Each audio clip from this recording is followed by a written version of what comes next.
Assalamualaikum dear students, welcome to the online class of maths, and today we have to start our new topic, and the name of the topic is fractions, and this is on your book page number 28.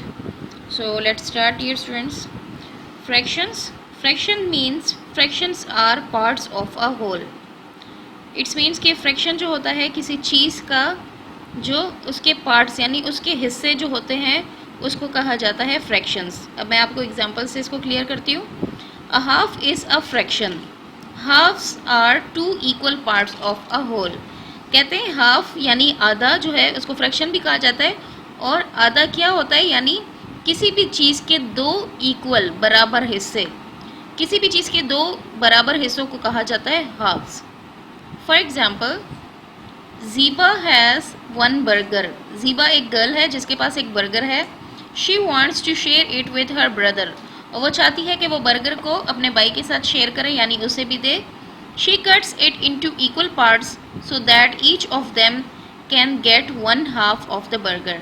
उसने क्या किया कि उसने burger को equally cut किया, दो हिस्सों में डिवाइड किया, तो उन दोनों को आधा आधा बर्गर मिल गया।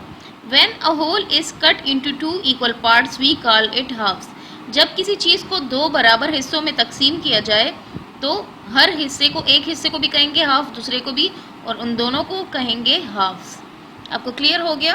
फॉर एग्ज़ाम्पल, ये आपकी चीज़ है जो मुकम्मल है, इसको आपने दो हिस्सों में कट किया और दो हिस्सों में तकसीम कर दिया, तो ये दो आपके पास आ गए हाफ्स, यानी ये जितना ये हिस्सा है उतना ये भी होगा।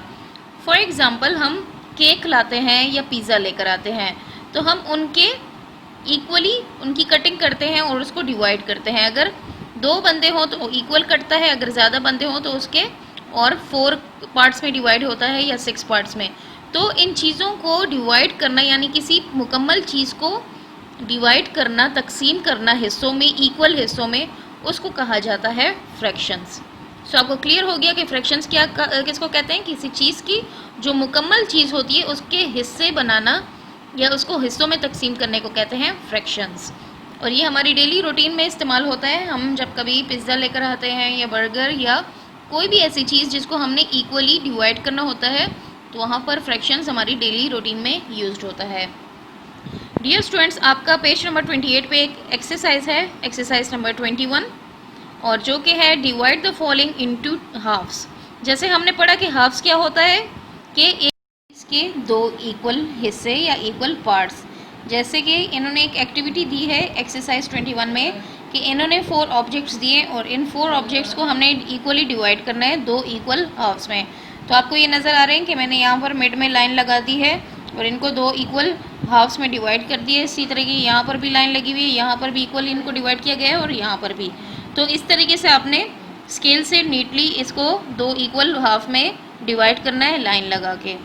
सो डियर स्टूडेंट्स, अब हम आएंगे पेज नंबर 29 पे, जिसमें हमें पहले तो हमें बर्गर की एग्जांपल दी थी। यहाँ पर हमें कहा है कि अगर आप कोई A4 पेज लेंगे, फॉर एग्जांपल आप सिंपल पेज लेंगे और A4 साइज़ का, और अगर उसको आप इक्वली टर्न कर लें यानी मोड़ लेंगे, तो आपके पास एक ही पेज के दो पार्ट्स बन जाएंगे। यानी आपने एक पेज लिया और इसको, for example this is your page, और आपने उसको इक्वली इस तरीके से मोड़ लिया, तो आपके पास दो इक्वल यानी ये और ये दो आपके पास इक्वल दो पार्ट्स आ जाएंगे, हाफ्स आ जाएंगे। फिर अगर आप इसको और भी यूं करके टर्न करेंगे तो आपके पास 4 इक्वल यानी 4 आपके पास हाफ्स आ जाएंगे। अब आप देखेंगे कि यहाँ पर अगर हम इस तरीके से पेज को टर्न करेंगे तो हमारे पास 3 पार्ट्स आ जाएंगे। तो ये तो इन्होंने एक्सप्लेनेशन दे दी थी पेज 29 पे कि हम पेज से भी किसी चीज़ के हाफ्स बना सकते हैं। अब डियर स्टूडेंट्स, पेज नंबर 30 पे हमें दिया गया है reading fractions. Okay dear students, जैसे हमें तो एक पहले इन्होंने बता दिया कि फ्रैक्शन क्या होता है, अब हमें बताया है कि हम फ्रैक्शंस को, इन्होंने हमें अलग अलग फ्रैक्शंस हमें दिए हैं और इसको ये बताया कि हम उसको पढ़ेंगे कैसे और लिखेंगे कैसे। Fractions that have 1 as the nominator are called unit fractions. Unit fraction dear students उसको कहा जाता है जिसका नॉमिनेटर यानी जो ऊपर वाला नंबर होता है वो 1 होता है, तो उसको कहते हैं unit fractions. Observe how some unit fraction are red. For example, ये आपको नज़र आ रहा है कि ये एक होल चीज़ है यानी मुकम्मल है, तो इसको कहेंगे 1 होल और इसको लिखा जाएगा 1।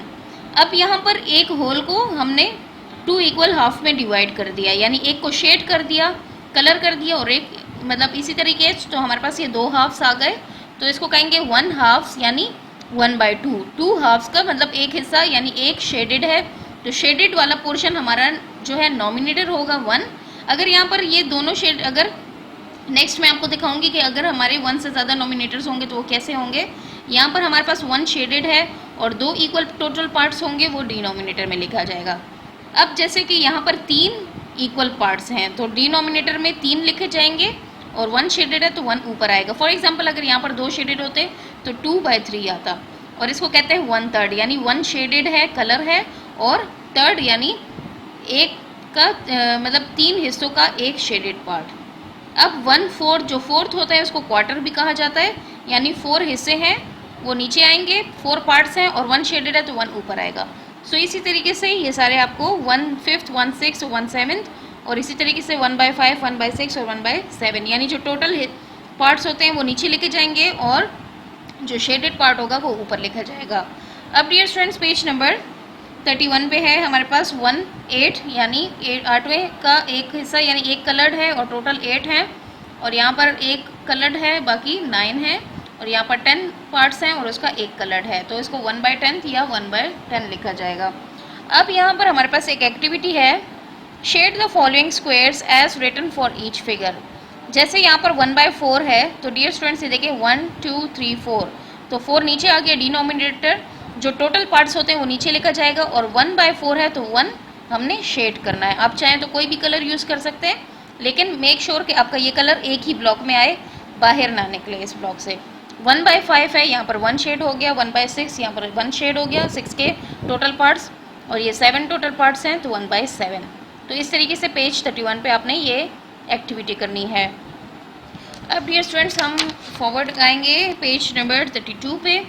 पेज नंबर 32 पे अब डियर स्टूडेंट्स हमने 1/2 या हाफ्स हमने कर लिए हैं। अब हम पढ़ेंगे 1/3, यानी हम पहले हमने 2 हाफ्स में डिवाइड किया था, अब हम 3 पार्ट्स में डिवाइड करेंगे। फॉर एग्जांपल एक्सरसाइज 22 में है आपके पास, इससे पहले मैं आपको ये समझा दूँ, ये होल है, अगर उस किसी भी चीज़ के हम 3 हिस्से करेंगे, फॉर एग्जांपल पिज़्ज़ा की एग्जांपल मैंने दी थी, तो ये आपका आ जाएगा 1/3, यानी 3 टोटल हिस्से हैं और एक एक अलग अलग हिस्सा बना है उसका, तो उसको 1/3 यानी 1/3 लिखा जाएगा और कहा जाएगा 1/3।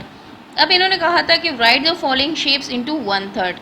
सो डियर स्टूडेंट्स ये हमारे पास 4 ऑब्जेक्ट्स हैं जिनको हमने 3 हिस्सों में डिवाइड कर दिया, और ये आपको नज़र आ रहा है कि यहाँ पर मैंने एक लाइन लगा ली और 2 लाइन्स यहाँ लगा दी। ये इन्होंने एक एग्जांपल दिए, अब आपने इसी तरीके से 1/3 यानी यहाँ पर लाइन लगा के, और मेक श्योर कि आपके तीनों हिस्से जो हैं, जैसे ये है तो 1/3 इसी तरीके से तीनों पार्ट्स को आपने इक्वली डिवाइड करना है। सो डियर स्टूडेंट्स ये हमारी एक्टिविटी हो गई। अब हम आएंगे पेज नंबर 34 की तरफ। अब हमने सीख लिया कि फ्रैक्शन किसको कहते हैं और फ्रैक्शन को पढ़ा किस तरह जाता है और लिखा किस तरह जाता है। अब हम आएंगे पेज एक्सरसाइज 23 की तरफ, पेज नंबर 34 पे। Right the fraction that is shaded in each of the following figures.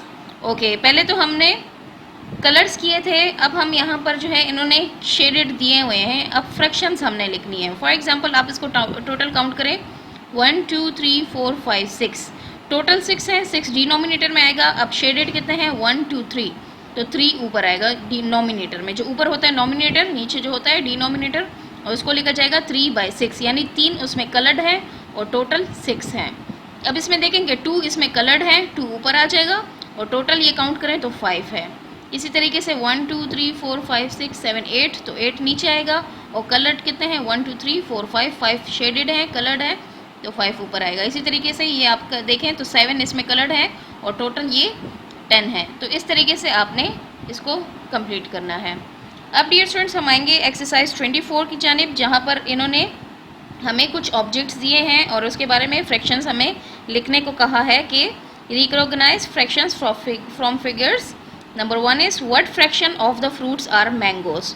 Okay, आप देख सकते हैं यहाँ पर मैंगोज भी हैं, एप्पल्स भी हैं, लेकिन इन्होंने हमें मैंगोज मांगे हैं कि मैंगोज का फ्रैक्शंस लिखना है। तो आप काउंट करें 1 2 3 4 5 6, टोटल मैंगोज हमारे पास हैं 6, तो 6 ऊपर आ जाएगा, और टोटल ये कितने फ्रूट्स हैं 6 7 8, टोटल ये फ्रूट्स हैं 8, तो 6/8 हमारे पास यहाँ पर आ जाएगा। What fractions of the eggs are brown, total eggs हमारे पास, अच्छा ब्राउन एग्स हमारे पास कितने हैं, 1 2 3 4, 4 जो है ऊपर लिख लेंगे और टोटल है 1 2 3 4 5 6, तो 6 नीचे डिनोमिनेटर में आ जाएगा। इसी तरीके से यहाँ पर है what fraction of the glasses are empty, यानी खाली ग्लासेस कितनी हैं, तो खाली ग्लासेस 1 2 3 4 5 है और ये टोटल काउंट करें तो 10, तो 10 नीचे आएगा। फिर कह रहे हैं कि what fraction of the apples are red, red apples कितने हैं, तो 3 एप्पल्स रेड हैं, ऊपर आ जाएगा और 7 जो है टोटल है, यानी टोटल चीज़ जो होती है वो नीचे आ जाएगी। सो डियर स्टूडेंट्स, ये हो गई हमारी एक्सरसाइज नंबर 24 एंड 23 और हमारा फ्रैक्शन चैप्टर की एक्सप्लेनेशन और हमारी एक्टिविटीज़ और exercises. So dear students, hopeful you understand कि फ्रैक्शंस किसे कहा जाता है और हमारी डेली रूटीन में फ्रैक्शंस कहाँ यूज्ड होता है। So stay blessed, take care, अल्लाह हाफिज़।